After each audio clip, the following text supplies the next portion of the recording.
tous et toutes, c'est Yuna. On se retrouve aujourd'hui dans une nouvelle vidéo spéciale Pokémon. On est justement à la veille du DLC.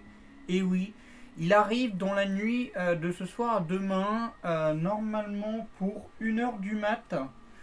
Je vais aller sur Twitter, j'avais l'image.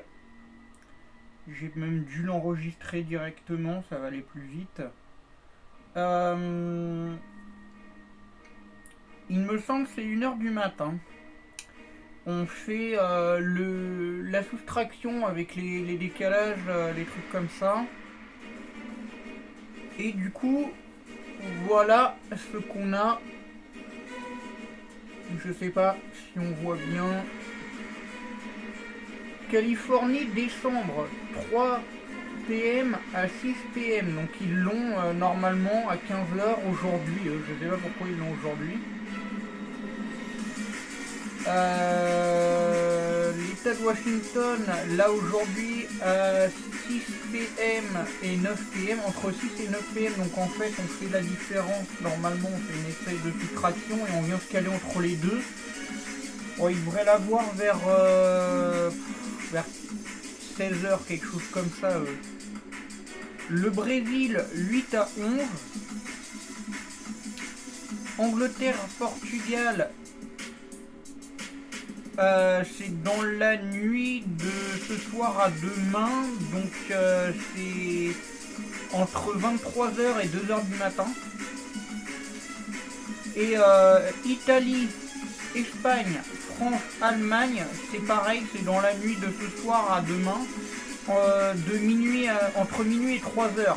Mais normalement, si on fait la soustraction, 1h, 1h30 sûr, si vous avez une bonne connexion, vous avez le DLC. Maintenant, je vais vous parler de... Bon, après Irlande, Japon, tout ça. Le Japon, ils l'ont de 8 à 11 demain. Pardon. Et donc, du coup, mes attentes pour ce DLC, sachant qu'on a évidemment des CT qui reviennent, dont Vaste Pouvoir, Triple Axel qui va revenir pour Dimoré.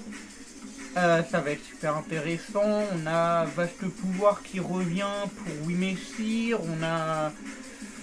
J'ai vu les capacités toxiques, les trucs comme ça. Donc franchement, ça serait super intéressant si Démétéros, Selector, tout ça pouvait le réapprendre. On pourrait revenir avec un Elector défensif. Et ça serait vraiment très intéressant. On a quoi d'autre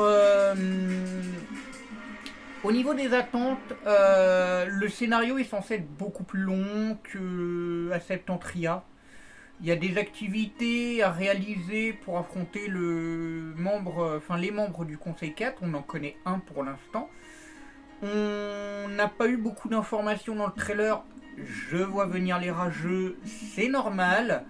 Quand il y en a trop, les gens se plaignent. Quand il n'y en a pas assez, les gens se plaignent également. Donc là, on essaye de teaser des choses pour monter la hype et faire en sorte qu'il n'y en ait pas vraiment tout de révélé en un seul coup.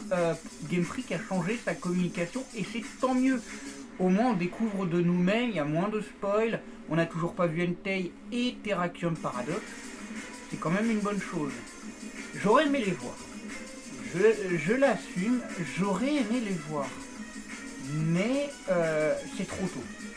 Je préfère les avoir en jeu de moi-même, voir leur gueule, à quoi ils ressemblent, que de voir directement le Pokémon dans un trailer, des trucs comme ça. D'ailleurs, en parlant de trailer, il y a eu un mini trailer autour des starters pour dire ouais, ça y est les gars, on est sûr, ils sont là. C'est la troisième fois quand même qu'ils nous montrent que les starters sont là, à croire que c'est la seule nouveauté dans le DLC, alors que pas du tout. D'ailleurs, je reviens sur le truc par rapport aux gens qui ragent énormément. Il faut savoir une chose, c'est que les informations que vous n'aviez pas spécialement ou qui ont été dites dans le trailer, vous les retrouvez en plus détaillé sur le site officiel. Et justement, ce site officiel nous dit que effectivement, il y a des choses à confirmer et à réaliser avec des points Blueberry, donc des points myrtille. Je parle en anglais, ça y est. Vous avez des Pokémon à capturer de dos, vous devez être en synchronisation, oui c'est une nouvelle mécanique, vous devez être synchronisé avec votre Pokémon, le contrôler, capturer un Pokémon selon la silhouette qui a été donnée, vous devez discuter avec des gens, faire plein de trucs.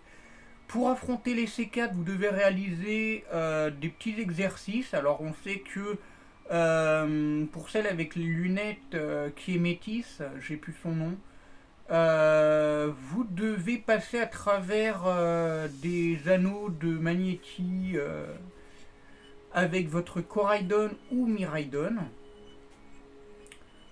Et il y a quand même plus de 230 Pokémon qui sont censés être là, en comptant Métalos, les légendaires et tout.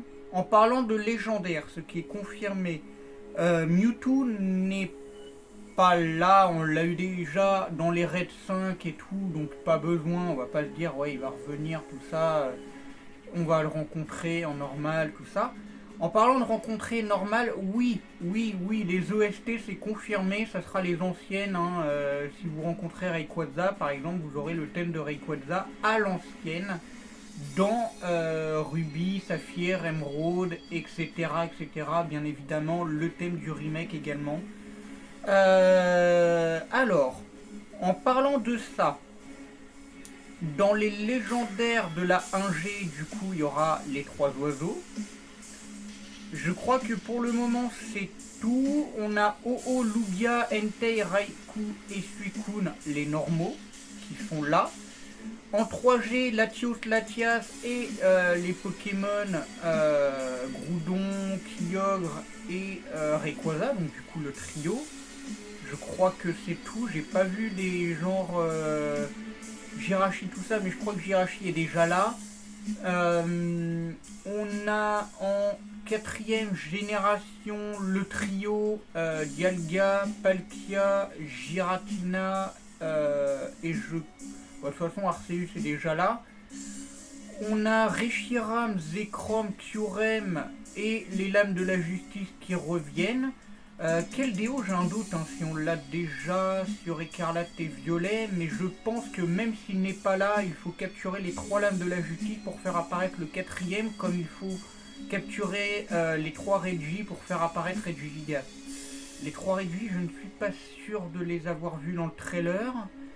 Faudrait que je remette le trailer plus en détail. Je crois que c'est tout. D'ailleurs, ils ont bien mis Kyurem en tout dernier pour teaser justement l'après Pokémon Écarlate et Violet. Parce qu'il faut savoir que sur les leaks, en ce moment ça parle énormément d'Unis, mais il y a eu également un projet qui a été lancé, qui a été confirmé par Pokémon Company, c'est Poképark Kanto. Donc Poképark Kanto confirmé, ça a été confirmé par Centrolix, ça a été confirmé par la Pokémon Company. C'est ok, il y aura un truc autour de Kanto. De toute façon, il y a eu les maps, il y a eu Kanto, Johto, Unis et Paldea, qui ont été reteasés, retweetés et ainsi de suite. Donc il y aura un jeu sur Kanto, il y en aura un sur Johto. Je pense que Let's Go Johto, il est temps. Il est temps, le temps d'attendre la Switch 2. Et potentiellement le remake plus la DG qui est censé arriver vers 2025-2026. Il y a le temps. Il y a le temps. Normalement, c'est entre 3 et 5 ans une nouvelle génération. S'il y a eu des leaks et des tweets autour de Paldea, méfiez-vous. Parce que le DLC en 8G, c'était 2 noms différents. On a eu Isole Armure et Couronneige et ça n'avait pas de nom. Là, il s'agit du trésor enfoui de la zone 0. Donc le trésor enfoui de la zone 0 porte le même nom pour le masque turquoise et le disque indigo. Alors, ma théorie serait que, et c'est surtout une question, ma question serait que, est-ce qu'on n'aurait pas qu'un seul DLC mais pour 2 volumes? Et est-ce que s'il y a des tweets autour de Paldea, il n'est pas censé arriver un autre DLC surprise en 2024? Ce serait pas con. Ce serait pas idiot. Ce serait pas idiot pour faire durer un peu plus tout ça. Et justement, la rumeur avec le cratère, justement, qu'est-ce qu'il vient foutre ici? Et en fait, pour moi, le cratère, c'est juste la naissance du missile d'AZ, en fait, avec l'arme suprême. Et d'ailleurs, AZ est censé être dans les codes du jeu. Et ça a été confirmé, à chaque fois qu'on essaye d'aller sur le truc, il y a marqué code error 404, tout ça. Et il y a eu des tweets au tout début, même avant la sortie de la 9G, où ça disait qu'AZ est dans les codes du jeu. On n'a toujours pas vu. C'est peut-être pas trop tard. Et comme par hasard, Flabébé, qui est quand même le petit de Floette et Florge, je sais pas comment ça se dit, dans les apparitions massives. Vous voyez le rapprochement? Vous voyez le lien? Je ne me fais que des rumeurs pour l'instant, ça n'est que des théories, rien n'est confirmé, pour moi c'est comme ça. Mais mes attentes vraiment sur ce DLC, beaucoup plus de contenu. On a des petites activités, il faut retrouver des blocs de métamorphes dans les trucs, vous savez, où vous montez à un moment donné dans la map. Je sais pas si vous avez vu les vidéos où New Titeuf ou quelques invités ont été à Londres tester la démo du DLC 2. Ou alors du DLC 1 volume 2, voilà, selon ma rumeur. Mais apparemment il y a eu des petites activités, des mini-quêtes, et ça c'est sympa. Les mini-quêtes c'est sympa, ça rappelle un peu les Légions d'Arcellus, où il fallait vraiment retrouver les 107 flammes, vous savez, pour le Spiritomb, ça c'était une quête, j'ai kiffé, elle était super longue et tout, ça faisait un peu plus ça faisait durer la durée de vie du jeu, c'était sympa. D'ailleurs, Legend d'Arceus, très très bon jeu, et j'attends justement à Legend encore. Je pense le prochain ce sera Legend Kyurem, où on aurait justement l'histoire du Pokémon originel. Et justement, un Black and White 3 n'est pas impossible non plus, mais ça serait super chouette. Mais vraiment plus de contenu, le fait qu'on ait à rencontrer les légendaires une fois le contenu du DLC fini, c'est super chouette. Cassis, je le vois plus en maître de ligue, c'est devenu un Dark Sasuke, je sais pas si vous l'avez reconnu dans le DLC, c'est bien lui. Dans le trailer, c'est bien lui avec les cheveux coiffés en tête d'oignon là. Non, franchement, il est super chouette, je le trouve mieux comme ça perso. Même s'il a une tête un peu méchante. Bria, je pense que c'est une antagoniste. Ouais, je pense que c'est une antagoniste, elle est pas... Elle a une tête de méchante. Je sais pas. Elle est mystérieuse. Il y a trop de curiosité autour de cette personne et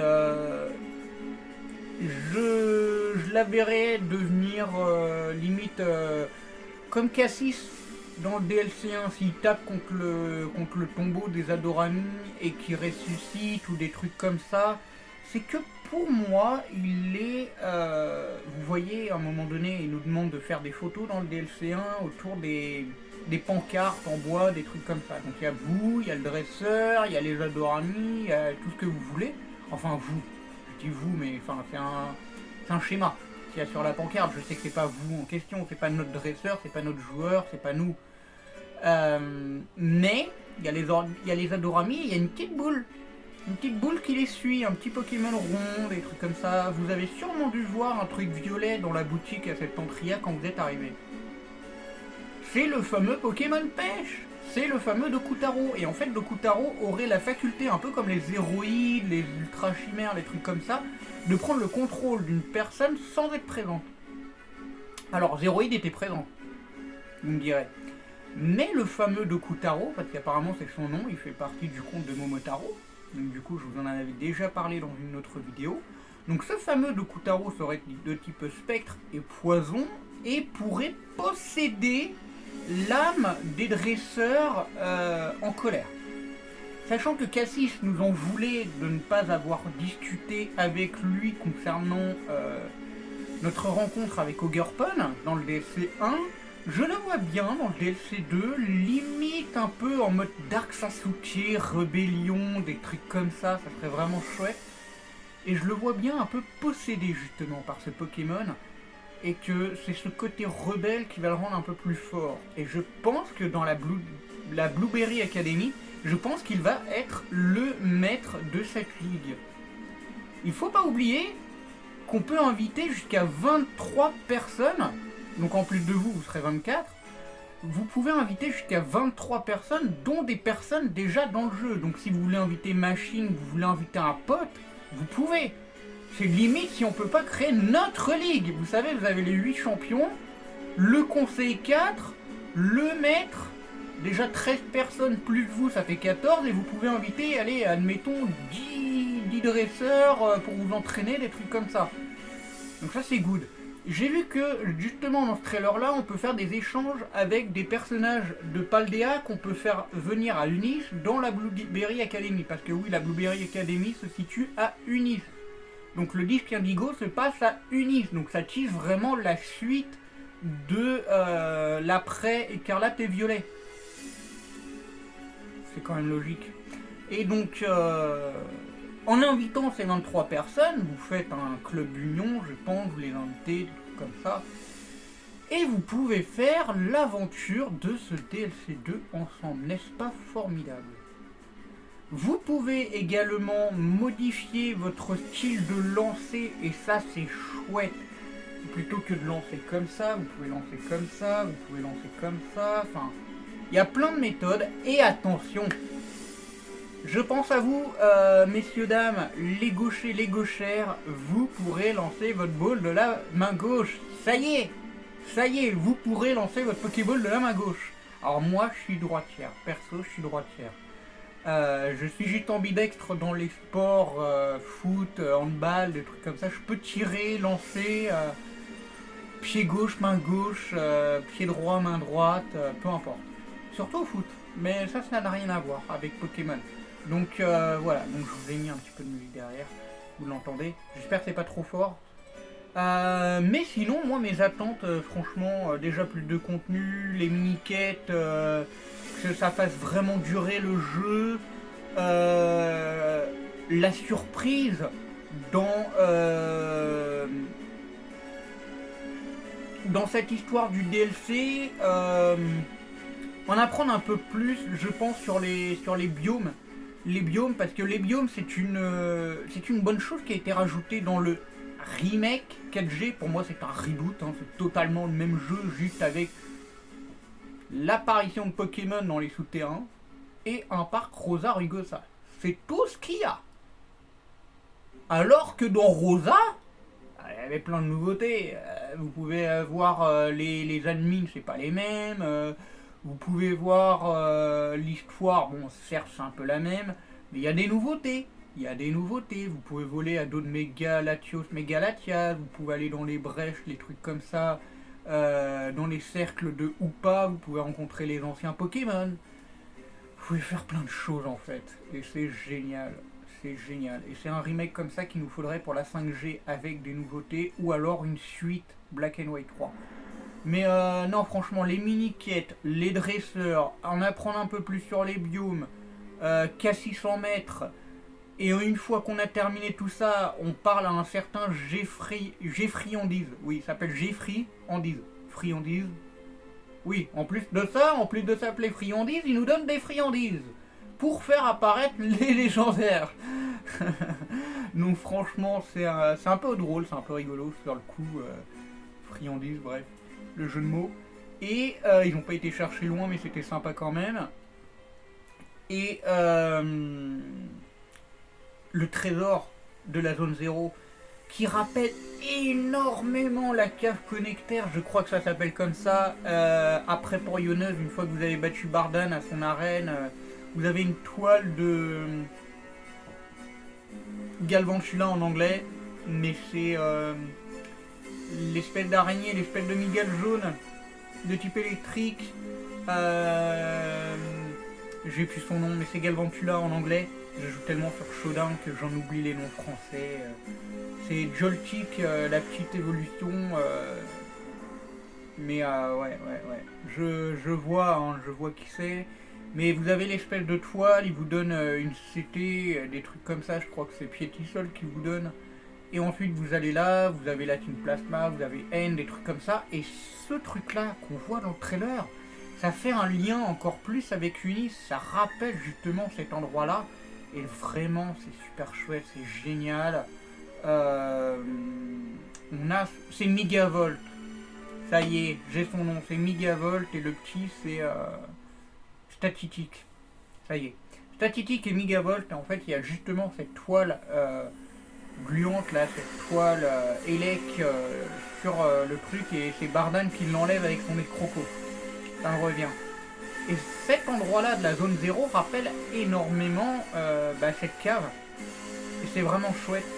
Et j'ai hâte, mais j'ai hâte. Et ça arrive dans la nuit. Ça arrive dans la nuit à 1h du mat. Moi, dès que je peux faire la mise à jour, je me cale dessus. Je veux jouer à ce DLC et les gens qui ragent, eh ben, n'en dégoûtez pas les autres en fait. Ce n'est pas parce que vous n'aimez pas que les autres doivent ne pas aimer non plus. Soyez solidaires et apprenez justement à respecter les gens qui aiment. Moi personnellement, j'ai pas aimé le remake 4G. Je vous ai pas dit. Bah, il est nul à chier, n'y jouez pas, ne l'achetez pas. Certes, j'ai un peu bavé sur la 7G, j'ai un peu bavé sur ce jeu-là. Je vous ai jamais dit, ne jouez pas, il est nul à chier ou je sais pas quoi. Ouais. J'ai juste dit une fois que c'était une fraude. C'est tout. Je me suis arrêté là, j'en ai pas fait des sketchs, j'en ai pas fait des tonnes non plus pour dire ne jouez pas au jeu. Mais la 9G a été beaucoup critiquée par rapport à ses bugs, par rapport à ses graphismes et ses textures sur certaines choses. C'est dommage. C'est dommage. Ils auraient pu faire le jeu clairement de la licence. Ils auraient clairement pu faire un meilleur jeu. C'est pas le meilleur. C'est pas le meilleur. Pour moi, c'est XY Rosa dans mon cœur, la 6G, avec la 3 et la 5. Et la 4 aussi. J'ai bien aimé, mais c'est vraiment les versions de base avec Diamant, Perle, Platine. Donc le remake, j'en parle pas. Le reboot. Et du coup, ces trucs-là, enfin, je me suis perdu. Ouais, pour revenir à la 9G, ils auraient pu vraiment faire le jeu de la série principale avec le monde ouvert, les trucs comme ça. Alors, c'est un monde ouvert, oui. Et je trouve dommage d'ailleurs que mon frère, qui est un amoureux de Pokémon tout comme moi, ait décroché. Il n'a pas du tout accroché la 9G parce que certes c'est un monde ouvert, mais en fait on ne peut pas aller là où on veut si on n'a pas certaines facultés, si on n'a pas certaines capacités avec Coraidon, Miraidon. Et il a trouvé ça dommage que les niveaux ne soient pas réadaptés en fonction de l'avancement de votre aventure. Par exemple, si vous voulez, je sais pas, je vais raconter n'importe quoi, au tout début, affronter Machine, qui est à Le Valandura, arène électrique, la fameuse chroniqueuse, youtubeuse, streameuse, tout ce que vous voulez. Eh bien, vous y allez, vous êtes tranquille, voilà, votre Pokémon starter vient à peine d'évoluer, vous êtes niveau 15, 16, par là. Elle est niveau 25. Très bien, bon, allez, c'est à peu près 10 niveaux d'écart, je veux dire 7, 8 même. Très bien. Encore, jusque là, ça va. Mais si vous voulez affronter le champion de type normal qui a des Pokémon niveau 37, il vous roule dessus en fait. Il vous roule dessus et c'est bien dommage. Et c'est ça qui n'a pas accroché, la terracristallisation, c'est pas ça qu'il n'aime pas. C'est un amoureux de Pokémon et voir que mon frère n'a pas été présent pour les tournois et les ligues cette année, ça m'a quand même fait un petit coup. Donc je souhaite vraiment que le DLC 2 ramène de la hype aux joueurs. J'espère que ça va le faire revenir. Ça va faire revenir des gens, j'espère. Par rapport au 19e type Terra Crystal. Apparemment, il ignorerait le type Terra que vous avez. Par exemple, je vais prendre l'exemple sur Pyrobut. Pyrobut, généralement joué Ballon brûlant, demi-tour, change côté pour remettre les hasards du côté de l'adversaire. Et éventuellement Sucker Punch ou Pied Voltige, ou ça dépend en vrai. Alors, le 19e type Terra Crystal sera un type neutre. Rien ne sera efficace contre lui, tout est neutre. Hein. Il n'a pas de faiblesse et pas de résistance. Bon, jusque là, bon, pas bon, moyen, pas moyen, on ne sait pas. Ce que j'ai cru et ce que j'ai pu lire et cru comprendre, c'est que si vous avez un Pyrobut Terra-Feu, que vous avez Terrapago dans votre team qui permet justement ce 19e type de Terra Crystal, vous pouvez choisir parmi le type des 4 attaques que votre Pyrobut a, par exemple Pyroball, demi-tour,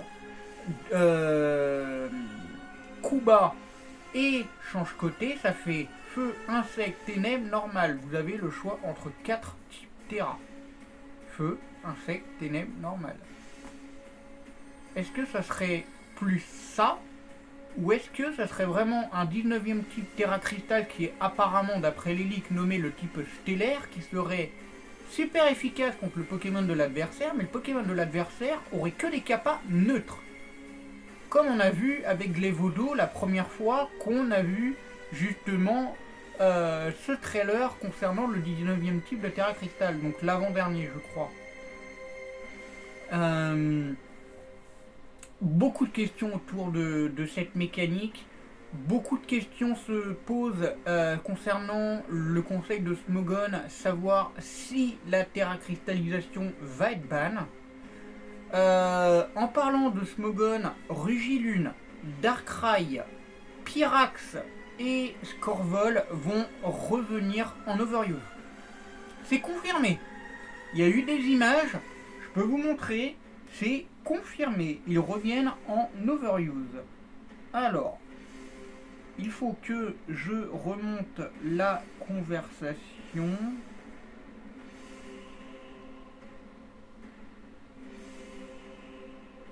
Là, Scorvol, Rugilune, Pyrax et Darkrai seront unban et donc autorisés en Overuse après décision du conseil.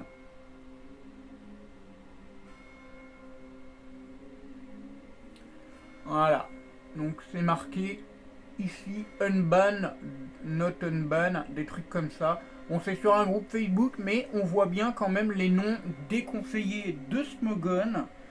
Bascalibur a eu 1, 2, 3, 4, 5, 6, 7, 8, 9 sur 10 non unban, donc ça veut dire qu'il reste ban. Scorvol a eu 1, 2, 3, 4, 5, 6, 7, 8, 9 sur 10 unban, donc ça veut dire qu'il va être débanni. Rugilune 1, 2, 3, 4, 5, 6, 7, 8 unban, donc il sera débanni. Snizzler, donc le Farfurex 1, 2, 3, 4, 5, 6, 7, 8 do not unban, donc il ne sera pas débanni. Farfurex va rester ban. Le Chifours Rapid Strike, donc ça c'est le Chifours de type haut combat. 1, 2, 3, 4, 5, 6. Aïe, il passe pas loin. Il passe pas loin. 6 sur 10 do not unban, donc il va rester ban. Ça aurait été 5-5, il serait toujours banni quand même. Le Pyrax, 1, 2, 3, 4, 5, 6, 7, 8 à 9 sur 10 unban, donc il sera débanni. C'est vraiment pour tester en fait la nouvelle mécanique si vous voulez avec le DLC 2. Hein. Pour ceux qui ne savent pas, je préfère quand même préciser, on ne sait jamais. Avec le Zamazenta Crown, donc du coup le Zamazenta Crown, pardon j'ai mal dit l'accent anglais, je reprends là. Zamazenta Crown. Donc Zamazenta Crown 1, 2, 3, 4, 5, 1, 2, 3, 4, 5, 6 do not unban, donc il restera ban. Mais par contre, le Zamazenta sans son bouclier qui est ultra pété, lui, il reste en overuse, aucun problème. J'adore. Et du coup, le Darkrai à 10 sur 10 unban. Pourquoi Darkrai unban? Je vais vous expliquer. Fildron y avait déjà fait un live dessus. Et je l'en remercie. Darkrai est mon légendaire préféré. Par contre, si Darkrai venait à être ban, et c'est ce qui va se passer, c'est tout simplement parce que les créateurs l'ont tué. Les créateurs l'ont tué, il était à 80% de précision avec Dark Hole, avec Trou Noir, avec son attaque signature. Et en VGC, ça permettait d'endormir les deux cibles. En solo, c'est une cible, mais c'était à 80%. En solo, c'est passé de 80 à 50. Et en VGC, c'est descendu à 25%. 25% d'endormir la cible. Tellement naze que... Enfin naze, c'est vite dit, maintenant il est joué avec hypnose. Mais tellement nerf que c'était Smergel, c'est le Keulorior qui était joué Trou Noir à sa place avec des Pokémon ultra pétés comme Xerneas, Yveltal, Kyogre, Primo et Groudon Primo. Et du coup Darkrai va revenir à cause de ça, en overuse. Enfin, il va revenir. Il a jamais été en overuse en fait, c'est sa première apparition je crois en overuse. Je crois, dites-moi si je dis des bêtises dans les commentaires, puisque la vidéo commence à se faire un peu longue, je m'en excuse. Mais franchement, pour ce DLC 2, je m'attends à beaucoup de choses, remettre la hype au rageux, j'espère. Et je vous souhaite juste une chose, bon jeu, bon DLC, bonne découverte à ceux qui ont le DLC. Si vous ne l'avez pas, il y a la version avec le DLC qui est disponible en magasin. Sinon, vous pouvez directement le télécharger via votre jeu. En allant dans le menu, vous avez directement contenu additionnel, vous cliquez dessus, vous êtes sûr de ne pas vous tromper de version. Si vous avez Écarlate, vous tombez sur Écarlate obligatoirement dans le Play Store. Si vous avez Violet, c'est pareil, vous ouvrez votre menu. Si vous voulez, admettons, regarder un résumé Pokémon, tout ça, il y aura marqué contenu additionnel. Vous cliquez sur le contenu additionnel et vous aurez la version pour Écarlate ou Violet selon laquelle vous aviez. Moi j'ai les deux. J'ai les DLC sur les deux versions. Il faut que je termine le DLC 1 pour jouer au DLC 2 sur Violet. J'ai terminé sur Écarlate. Je m'en occuperai plus tard. Voilà. Du coup, si vous avez des questions pour installer tout ça, vous n'hésitez pas. C'est vraiment très simple. C'était Yuna en tout cas, moi j'espère vraiment que cette vidéo vous plaira malgré la longueur, je m'en excuse, j'avais beaucoup de choses à dire aujourd'hui pour une fois, surtout que je ne suis pas très présente en ce moment, j'ai pas mal de choses en ce moment avec les rendez-vous, les trucs comme ça, la carte, ça y est la carte d'identité d'ailleurs c'est bon. Mais je voulais vraiment vous parler de ce DLC, mes attentes, et franchement j'espère que ça va remonter la hype aux gens. Allez, c'était Yuna. J'espère que cette vidéo vous plaira et que le contenu vous plaira. N'hésitez pas à lâcher un pouce bleu, commenter, liker, partager et vous abonner si ce n'est pas fait, évidemment. Allez, bye tout le monde.